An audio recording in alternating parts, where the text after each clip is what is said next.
예, 월요일 묵상의 시간입니다. 하나님의 형상을 가지고 태어나 사탄의 짓거리를 흉내내며 살려는가? 하나님의 형상을 가지고 태어나 사탄의 짓거리를 흉내내며 살려는가? 이런 제목으로 또 이번 주간 말씀 묵상 시작하겠습니다. 자, 이번 주간 살피는 창세기 원역사의 이제 마지막 주제는 바벨탑 사건으로 말미암는 언어의 분리.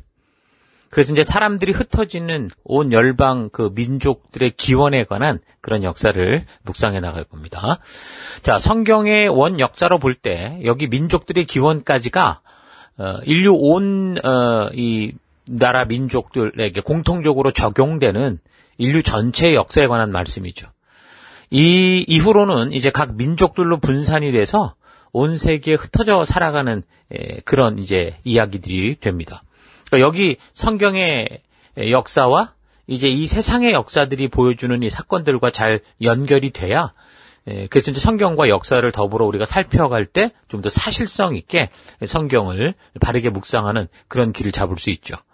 자, 중요한 것은 이렇게 이제 나눔을 통해 말씀을 듣는 거로만 끝나면 소용이 없습니다. 반드시 스스로 관련된 본문을 자세히 읽고 묵상을 해야 되고 또한 관련된 주제들을 역사적, 과학적으로 살펴야 됩니다.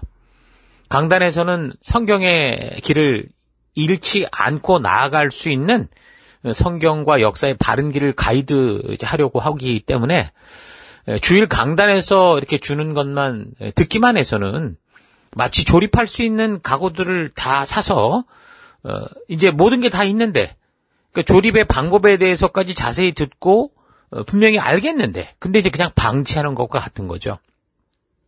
그래서 모두 힘내서 하나님께서 세우신 놀라운 이 세계를 확인할 수 있도록 여러분 스스로 나아가야 됩니다.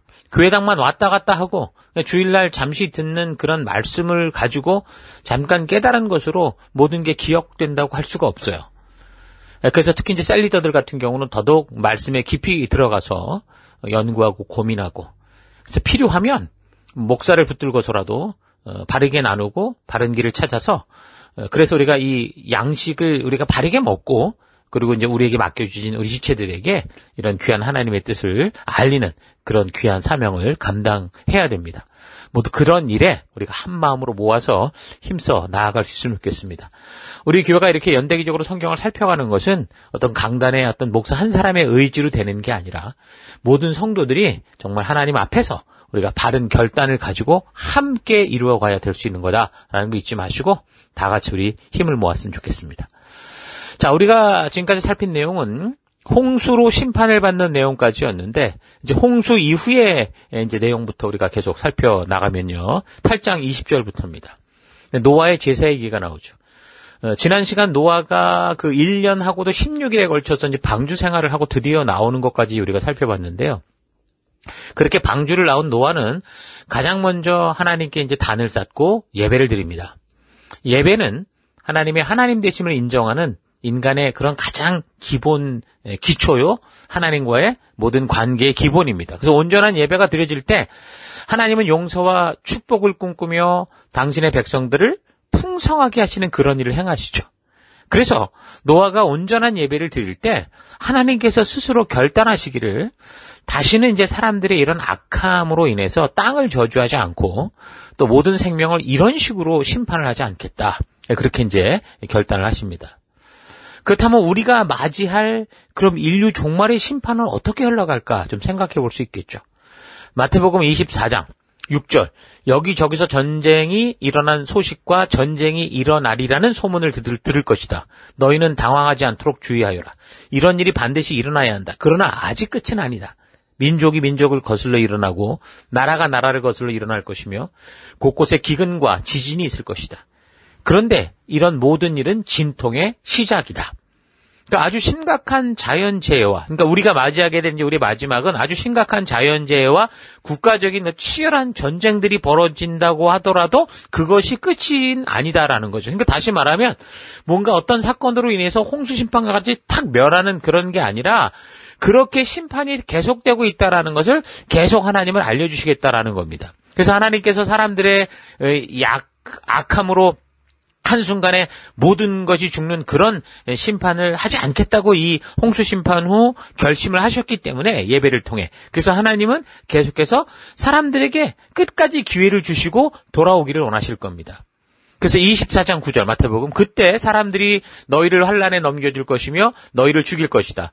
너희는 내 이름 때문에 모든 민족에게 미움을 받을 것이다. 또 많은 사람이 걸려 넘어질 것이요 서로 넘겨주고 서로 미워할 것이다. 또 거짓 예언자들이 많이 일어나서 많은 사람을 홀릴 것이다. 그리고 불법이 성하여 많은 사람의 사랑이 식을 것이다. 그러니까 이 세상은 어떻게 한다는 거예요? 점점 하나님을 무시하고 하나님이 주신 그런 삶의 그 가치, 우리가 살아야 될 본분을 적대시하고 무시하고 점점 사실 보면 짐승보다 못한 그런 사회 분위기로 떨어지면서 전부 자기 위주의 욕심과 탐욕을 채우는 그런 삶으로 점점 흘러갈 거다. 그래서 결국에는 그 지옥이라는 그 끝까지 고집스럽게 가게 될 거다. 근데 이렇게 되는 거죠. 하나님이 무슨 어떤 큰 심판과 무슨 이런 걸로 우리를 끝장내는 게 아니라 이제 우리의 삶에 끝까지 우리를 지켜주시는 그 일이 하나님의 일이기 때문에 이제 그런 종말이 우리에게 다가올 거다. 그런 얘기를 하죠. 그래서 24장 13절을 뭐라고 말합니까? 그러나 끝까지 견디는 사람은 구원을 받을 것이다. 그러니까 결국에는 우리가 이제 하나님의 그 부르심을 따라 우리가 믿음의 길을 가느냐 아니면 욕심과 탐욕의 길을 가느냐, 이 두 길 가운데 한 길로 가는 그런 결과들을 맞이한다는 거죠. 끝까지 견딘다는 것은 끝까지 하나님의 살아계심을 믿고, 그래서 우리가 살아가는 사회와 환경이 어떤 세상으로 흘러가게 된다고 하더라도 우리는 하나님 주신 가치를 따라 우리 부르신 길을 걸어가는 삶, 그게 이제 끝까지 견디는 삶이는 거죠. 마치 노아 시대에 노아가 그랬잖아요. 그래서 결국 그는 구원의 방주를 타게 됐고, 아브라함 같은 경우도 그 다 하나님을 떠나는 세상 속에 하나님의 음성을 듣고 돌아옴으로 말미암아 믿음으로 가는 귀한 믿음의 길을 알리는 그런 조상이 됐지 않습니까?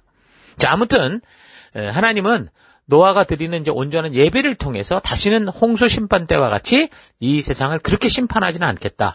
네, 그렇게 이제 결단을 하십니다. 그리고 이제 모든 동물에게는 이제 생육하고 번성하라고 하시죠.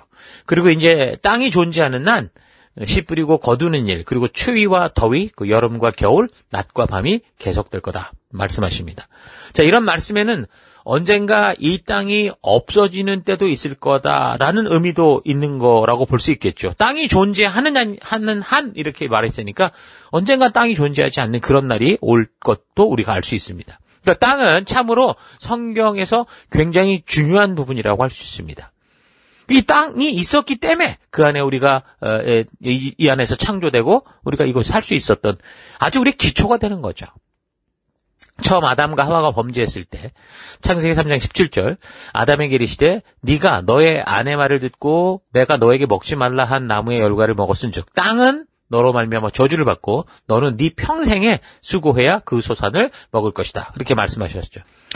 이 말은 아마도 에덴 동산에서처럼 모든 게 정말 풍성했었기 때문에 일하지 않아도 풍성한 곡식과 열매를 여러 가지로 먹고 살 수 있었던 이제 그런 땅이 아니라 이제 여기서 말하는 땅은 뭐라는 거예요? 사람들이 노력하고 땀을 흘려야만 결과를 내주는 그런 이제 자연 환경이 된 것을 우리에게 보여주는 거죠.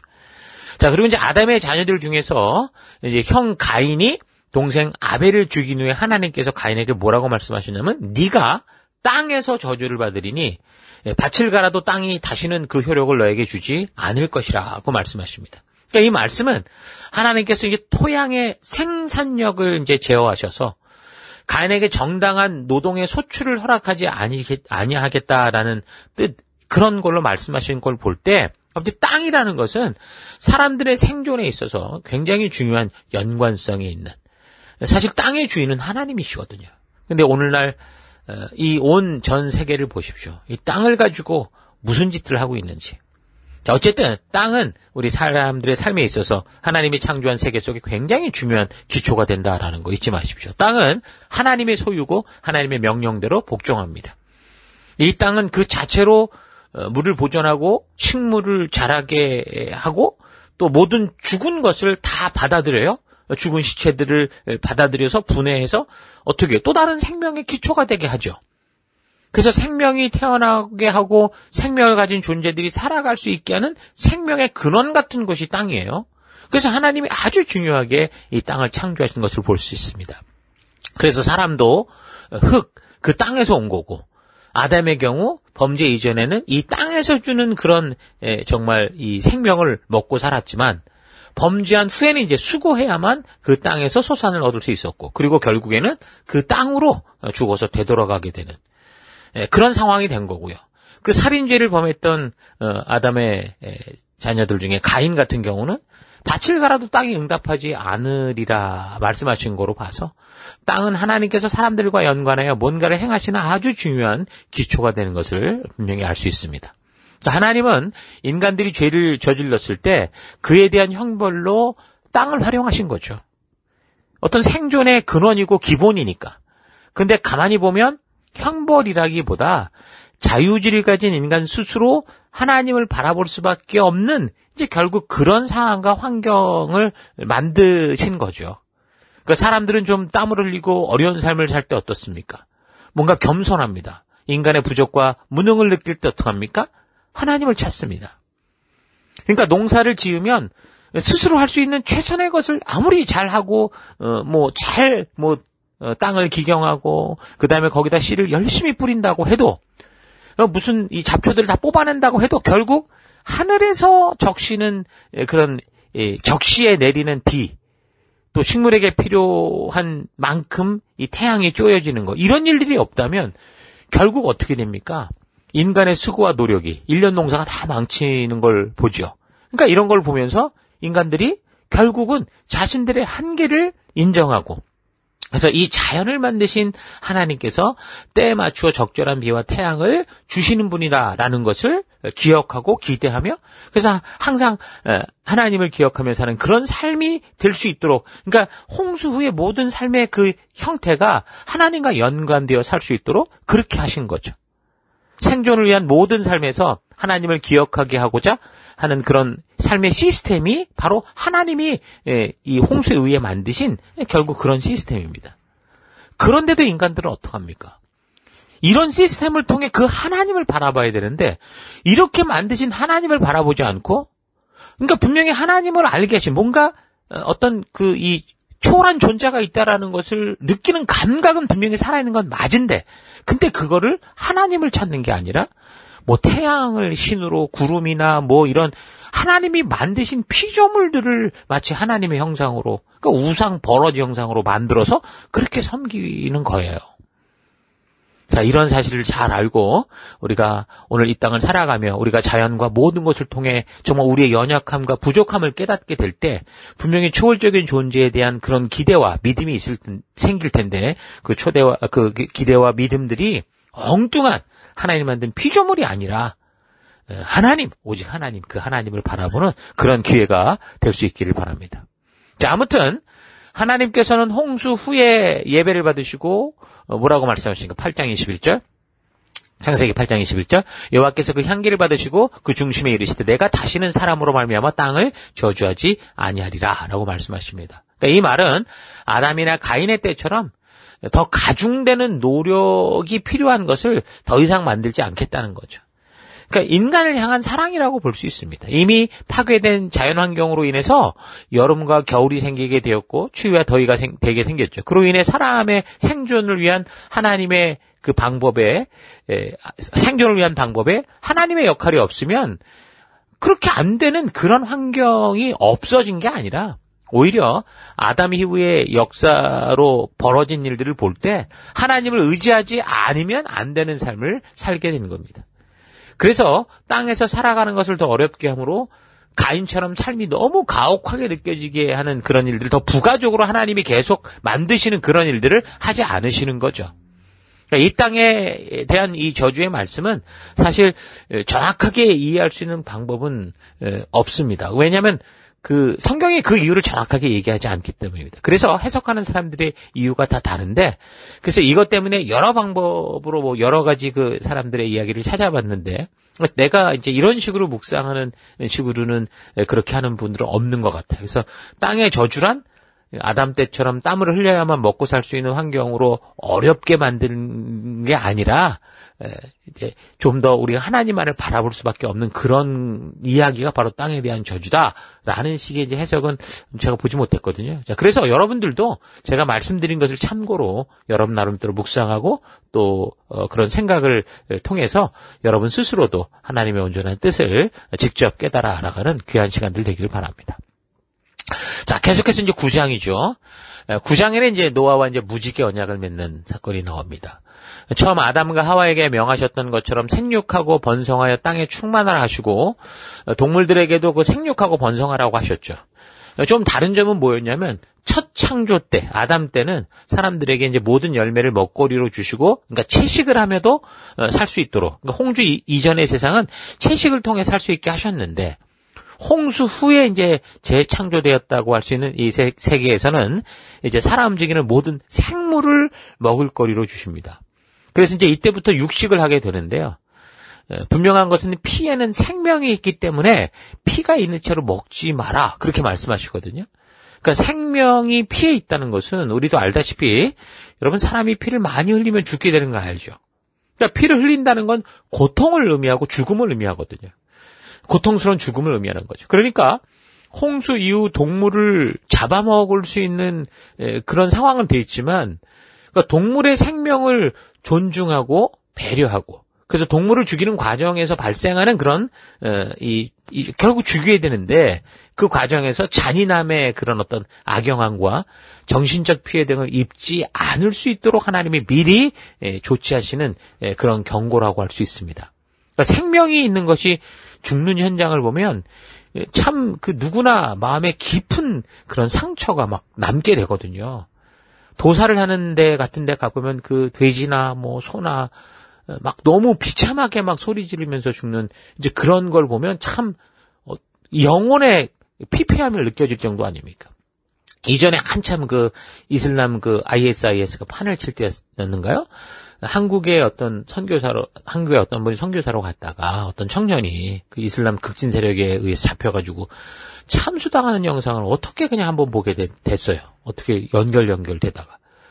와, 그걸 보는데 막 온몸이 막 벌벌 떨리고 가슴이 쿵쾅거리고.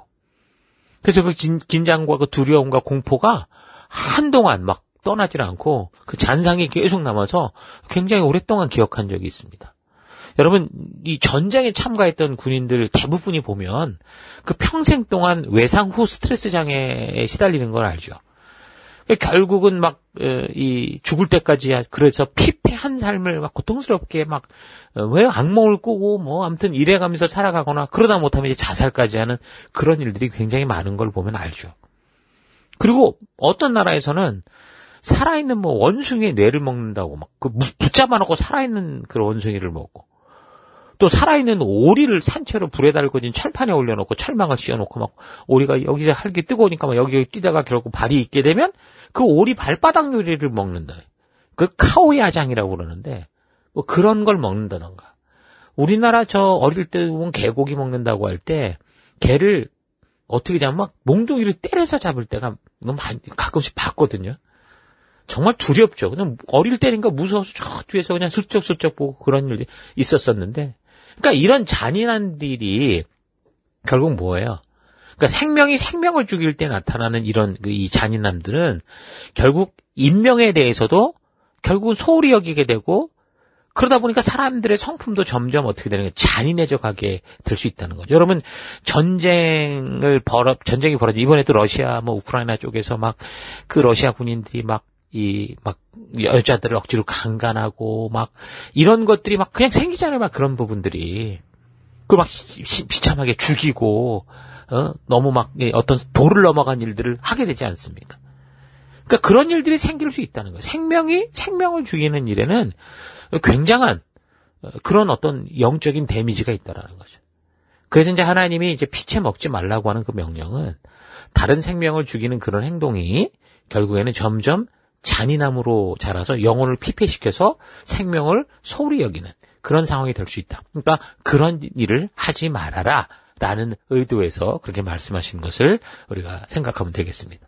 자, 그래서 하나님은 계속해서 절대로 사람의 피를 흘리는 그런 살인 행위를 하지 못하도록 또 분명하게 명하시게 되는데, 만약 그럴 경우 하나님께서 그 죄값을 직접 찾으시겠다라고 하시죠. 9장 5절. 내가 반드시 너희의 피, 곧 너희 생명의 피를 찾으리니 짐승이면 그 짐승에게서, 사람이나 사람의 형제면 그에게서 그의 생명을 찾으리라. 그 이유는 뭐라고요? 바로 하나님의 형상을 닮은 존재를, 그 생명을 주셨기 때문이라는 거예요. 9장 6절. 사람은 하나님의 형상대로 지음을 받았으니 누구든지 사람을 죽인 자는 죽임을 당할 것이다. 그러니까 사람은 정말 대단하고 독특한 존재죠. 동물과 비슷한데 전혀 동물이 아니고, 하나님과 비슷한데 전혀 하나님이 아니에요.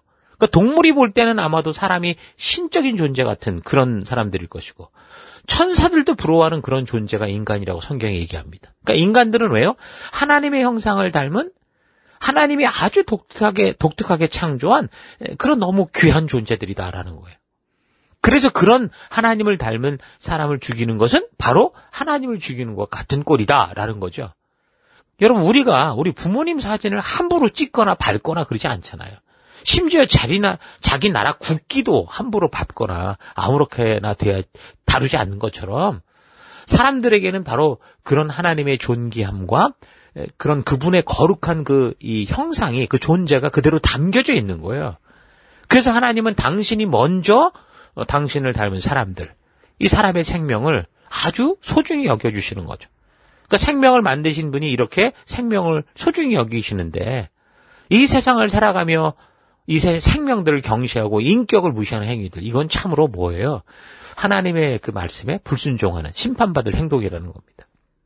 여러분, 십계명을 주실 때도 하나님과의 바른 관계성을 알게 하는 1에서 3계명 후에 사람들의 평안을 위한 4계명, 그리고 안식일을 주심으로 사람으로 쉼을 가질 수 있게 하셨어요. 그리고 부모를 공경하라는 5계명을 명하시면서 처음 사회적인 명령으로 주시는 게 6계명인데, 거기에서 또 살인하지 말라라는 걸 분명하게 명하십니다. 그러니까 생명에 대한 존중은 오직 성경에만 이렇게 나온다는 거죠. 그러니까 아담의 첫 자손이었던 이 가인으로부터 그 생명을 쉽게 죽이는 일들을 볼 때 참 하나님이 가슴이 많이 아프셨을 거예요. 그래서 사람들에게 이 생명이 얼마나 소중한지를 교육하고 알게 하시고자 그렇게 계속 재반복해서 강조하시는 거죠. 그래서 자살이나 낙태와 같은 그런 일들도 참으로 하나님이 주신 생명을 소중히 여기지 않고 무참히 죽이는 그런 십계명의 뜻을, 의도를 범하는 그런 행위가 되는 거예요. 하나님의 형상을 닮은 사람을 그래서 우리는 함부로 해서는 안 된다라는 거죠. 그래서 인간 사이에는 평등함이 있는 거예요. 다 존중을 받아야 된다라는 거죠. 그래서 더 나아가 하나님의 형상을 닮은 사람들이 아무 우상에게나 막 절하고 제사상에 절하는 그런 행위들은 참으로 심각한 하나님을 모욕하는 행위가 되고 불순종의 행동이 되는 거예요. 아니, 정말 돌아가신 우리 할아버지 할머니가 그런 식으로 해서 우리를 만날 수 있다면 절이 아니라 그 어떤 것이라도 해도 되죠.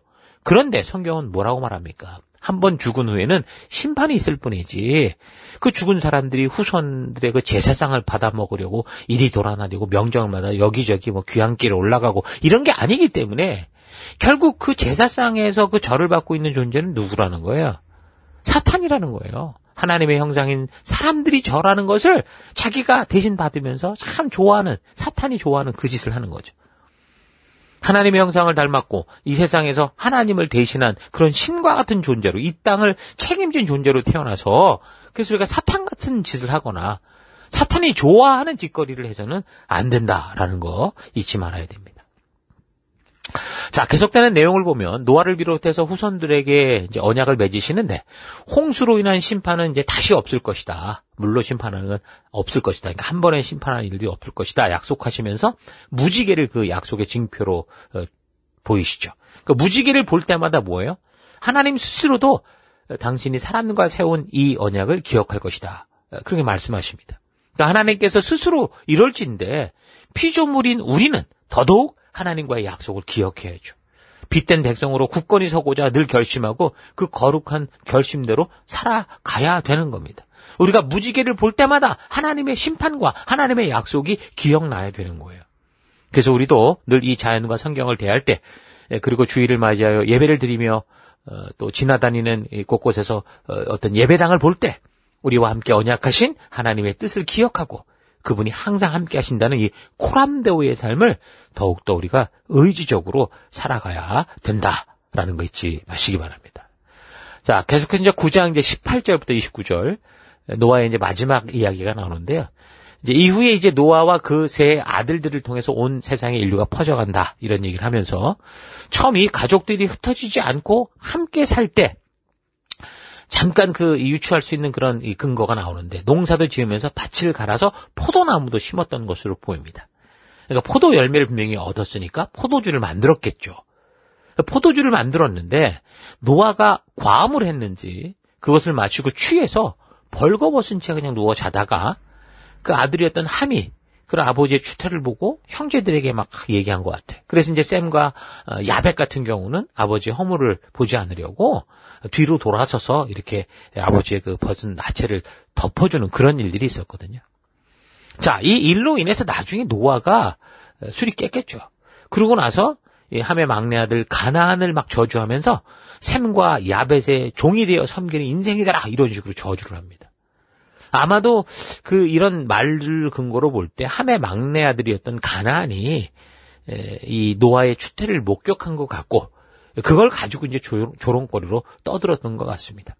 그래서 이제 저주를 받을 것이라고 하는데 노아가 아니 이게 보세요. 자기가 행한 추태는 생각도 않고 술 먹고 이상한 짓 한 건 생각도 않고 그걸 가지고 이러쿵저러쿵 얘기한 손자를 저주한다.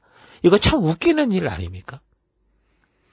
자, 그렇다면 정말 이런 저주가 실제로 그 자녀가 됐든 손자가 됐든 후대들에게 이루어지는가? 여러분 그렇지 않습니다. 여러분 하나님은요. 오히려 저주를 축복으로 바꾸시는 분이시지 이런 저주를 그대로 행하시는 분이 아니십니다. 성경 전체의 역사를 살펴가면서 보면 이때 노아가 한 저주가 마치 그대로 이루어진 것처럼 보이는 건 사실이지만 그러나 그것은 술 먹고 추태를 부리고 그게 부끄러워서 자기 감정 섞인 저주를 했던 그 노아로 말미암은 그 저주를 말미암은 게 아니라 계속 잘 살펴보면 원래 이 함이나 그의 혈통들이 증인된 삶을 살아감에 있어서 하나님의 말씀에 대해 그렇게 신경을 쓰지 않고 살았던 것을 볼 수 있습니다. 그러니까 그들의 삶 자체가 굉장히 이 하나님의 그 가치와는 떨어지고 감정과 이런 탐욕을 가지고 살아가는 그런 일들이 다시 말해서 하나님의 하나님 되심에 도전하고 자기 마음대로 감정대로 살았고 더 나아가서 스스로 하나님처럼 되려고 하는 짓거리까지 하죠. 그런 걸 추구하며 살아가는 거를 우리가 분명히 볼 수 있습니다. 노아의 자손들을 설명하는 10장에서 보면 이 함의 족속들 중에 니므롯이라는 사람에 대해서만 여러 부가 설명을 좀 하거든요.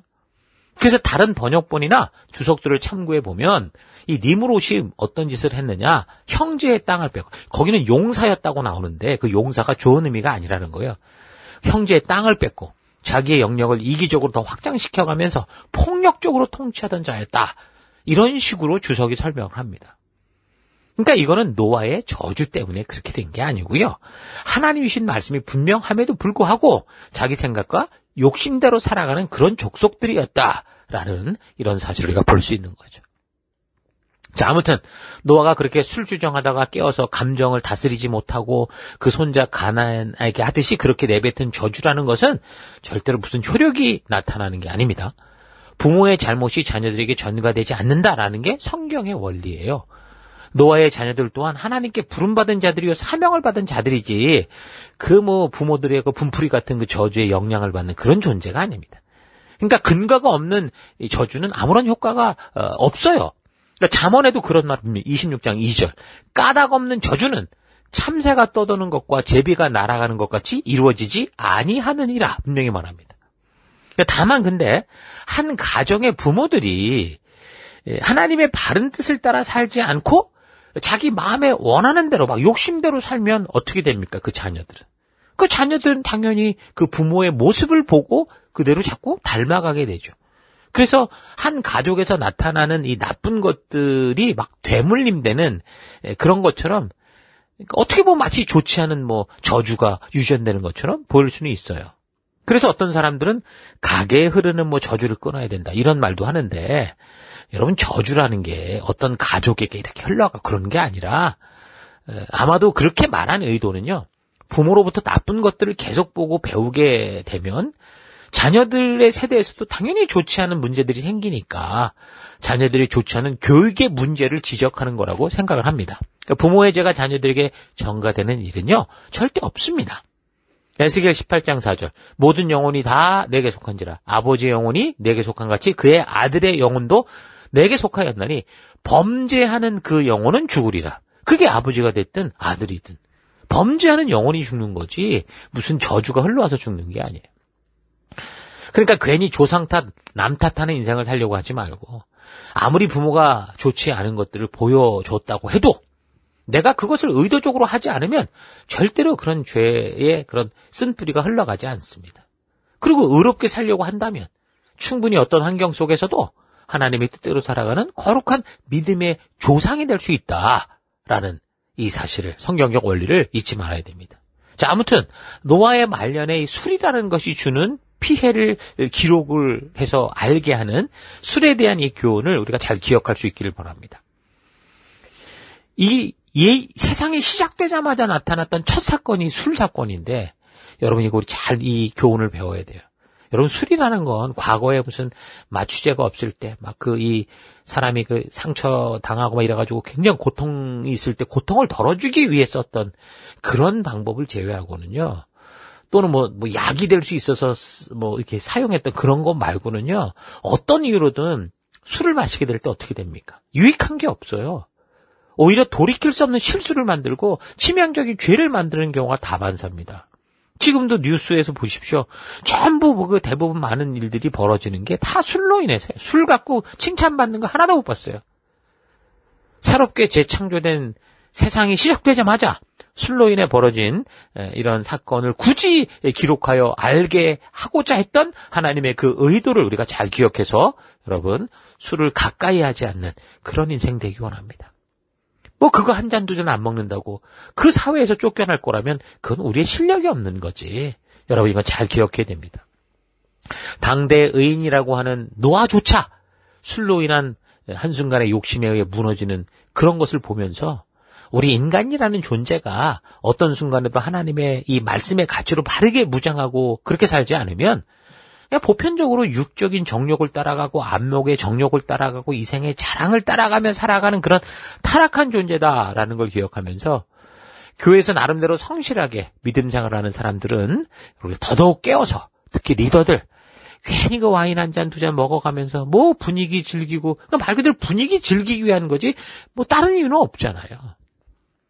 우리가 꼭 그런 식으로 세상이 만든 그런 흐름으로 흘러가지 마시고 우리 나름대로의 그런 좋은 추억과 깊은 의미들을 만들어가며 그렇게 살아가는 여러분과 제가 됐으면 좋겠습니다. 교회에서 바르고 열심히 있는 사람들이 그렇지 않거나 못한 사람들의 잘못들이 보이기 때문에 우리가 자꾸 이제 정지하는 일들이 많은데요. 그래서 더더욱 우리가 마음을 다져서 그릇된 길을 가는 사람들을 볼 때 안타까운 마음을 가지고 늘 중부하며 우리는 변함없는 사랑으로 저들이 우리 예수님을 만나고 하나님의 진실한 그 하나님의 뜻을 만나는 거듭난 인생이 되도록 예수님과 저들 사이에 그런 징검다리, 그러니까 빛과 소금 같은 역할을 계속해야 되는 거 잊지 마십시다. 자, 노아는 그렇게 이제 홍수 후에 이런 일도 겪으면서 350년을 더 살아가게 되는데, 그래서 이제 950세에 죽게 되죠. 재밌는 건요, 노아가 죽기 전에 아브라함이 태어났다는 거예요. 우리가 성경에서 자주 대하는 아브라함의 경우, 뭐 홍수 심판과 굉장히 막 동떨어진 아주 굉장히 오래된 인물 같아 보이는데 그렇지 않아요. 홍수 심판 후 불과 300년 후에 태어난 사람입니다. 여러분, 그렇다면 그 당시 홍수 심판을 겪은 노아와 그의 아들들이 함께 살면서 계속해서 이 그릇된 길을 가는 후대들을 향해서, 우리 자녀들을 향해서도 부모가 계속 얘기하듯이 하나님의 뜻을 전하고 외쳤을 가능성이 충분히 있겠죠. 증인된 삶을 살았을 겁니다. 그러니까 하나님의 말씀이 어느 순간 멈춘 게 아니에요. 전해지지 않고 그냥 흐지부지 없어진 게 아니라는 거예요. 계속해서 증인들을 통해 하나님의 역사와 하나님의 뜻이 전해지고 있었다라는 걸 우리가 분명히 알 수 있는 거죠. 그렇죠? 자, 이런 사실을 우리가 잘, 이 연대기를 잘 맞춰 보다 보면 충분히 이런 이 묵상도 가능한 겁니다. 자, 이런 식으로 연대기 성경을 이렇게 연대기적으로 살펴보면 성경도 재밌고, 그리고 또 바르게 더 깊이 온전하게 묵상할 수 있는 그런 기회가 되겠죠. 자, 이런 식으로 계속해서 우리가 하나님의 말씀을 살펴가는 여러분과 제가 됐으면 좋겠습니다. 자, 오늘 하루 하나님께서 우리의 모든 삶의 분야에서 우리가 최선을 다할 수 있어도 하나님이 아니고서는 불가능할 수밖에 없는 일들을 두어서 우리로 하여금 삶의 모든 곳에서 늘 하나님을 기억하게 하신 하나님의 그 진실한 의도를 우리가 잘 마음에 품고 항상 코람데오의 삶을 살아가고 있는지, 아니면 하나님의 은혜를 늘 잊어버리고 마치 나의 능력과 노력이 만들어낸 그런 것인 것처럼 교만한 삶을 살아오고 있지는 않았는지 되돌아봤으면 좋겠습니다. 우리는 하나님의 형상을 닮은 존재들입니다. 비록 우리에게 주신 자유의지를 잘못 사용하여 교만한 길을 걷고 있어도 우리는 여전히 하나님의 형상을 닮아 이 땅에 태어나고 그렇게 살아가는 존재들입니다. 그래서 우리는 속히 그 사탄의 탐욕과 욕심의 길을 떠나서 하나님께서 우리를 창조하시고 이끄시고자 했던 그 믿음의 길, 그 생명의 길로 돌아와야 되죠.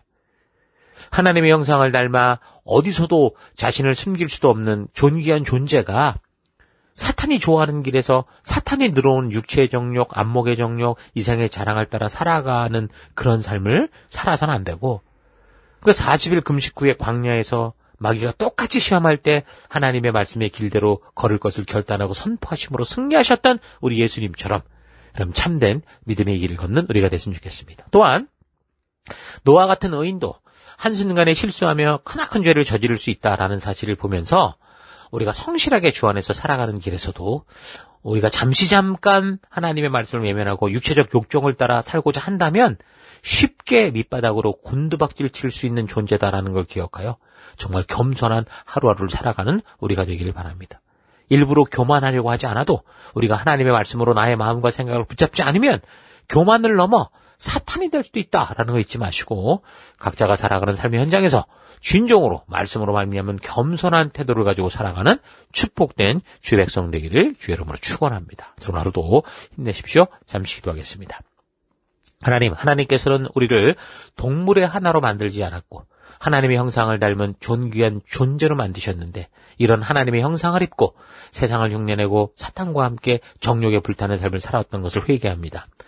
노아 같은 의인도 한순간에 취하고 넘어져 실수하며 자기의 손자까지 저주하는 존재가 되는 것을 보며 너무도 부족하고 연약한 나의 존재는 더더욱 악마가 될 수 있다는 사실을 기억하고 늘 말씀 앞에 겸손한 그런 삶 살기 원합니다.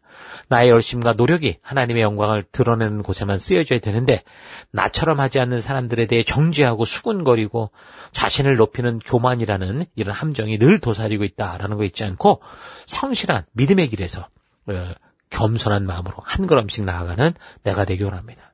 우리 하나님의 형상을 닮은 내가 이 땅에서 하나님 그런 사탄과 같은 존재로 사는 게 아니라 주의 빛된 자로 살기를 간절히 바라옵고 예수님 이름으로 기도했습니다. 아멘.